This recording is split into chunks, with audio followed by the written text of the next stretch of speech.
Hi, and welcome back to the Offline Show. My name is Jaziri, and this program was put together to have genuine conversation on money and investment. Now, before I get into today's topic, which is taxes and corporations, I figured it would be worth updating you on the current state of the market. Now, Dubai's real estate market is growing at an incredible speed. I think that we can all agree that the real estate industry in Dubai is arguably one of the best, if not the best globally. So, just a few days ago, Dubai Land Department, also known as DLD, which is the body created by Dubai government to oversee all matters real estate, including transactions, announced that the industry has made well over 250 billion dirhams worth of sales transactions in real estate. This report is only for the first half of this year, and the second half seems to be even bigger, as the market momentum keeps on picking up due to a huge number of foreign investors relocating and investing in Dubai. Now, this year, we've seen a huge number of Russians moving large amounts of money to Dubai for investment due to the Russian and Ukraine war. Also, UK and American investors have been pouring in due to the current state of the global economy. Inflation is literally chewing up the value of most fiat currencies. A lot of global investors are now seeing Dubai as a safe bet to park their money as they ride this wave of economical uncertainty. Because we all know if you give your money to the bank, they'll just invest it in real estate anyway.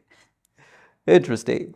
So, as Dubai gets more global investors during this period, there's high chances that the market will remain healthy and we could possibly hit well over $500 billion dirhams by the end of this year. Oh, what a time to invest in real estate. Well, now back to our main topic, which is taxes. So, the big word on everyone's lips in the first half of this year, 2020-2023, is taxes. Let's be honest, nobody likes taxes.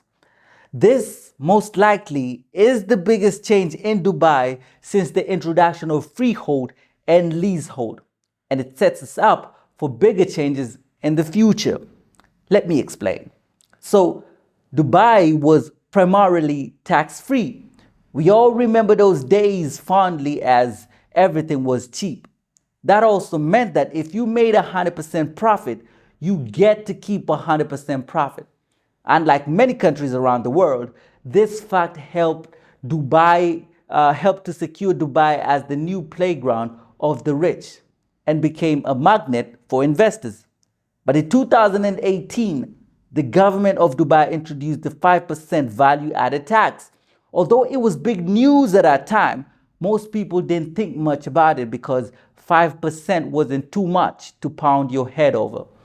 This move, however, set us up for a bigger domino effect.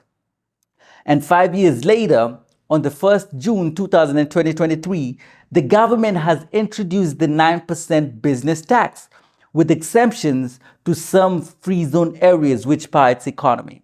This news was met with mixed reactions as some don't yet fully understand what this would mean between the relationship of companies and employees. Will companies push this cost down to the employees or to their products? However, you should also note that the corporate tax law states that the 9% tax will only apply to companies that made income well over 375,000 dirhams or $102,000, which is good because that means small and struggling companies still have a chance to grow. But there's more good news, as the Ministry of Finance also added that real estate investment and income earned by foreign or resident individuals will not be subjected to any tax, provided that it is owned directly or through a trust, foundation, or other vehicles considered fiscally transparent and not licensed as a business activity. So what does that mean for you as a real estate investor? That means a lot of money coming in and out the country will be through real estate. This will further boost the health of the market, as real estate will be one of the best ways to transfer wealth. And even though this news seems confusing to many, as a real estate investor, this is actually good.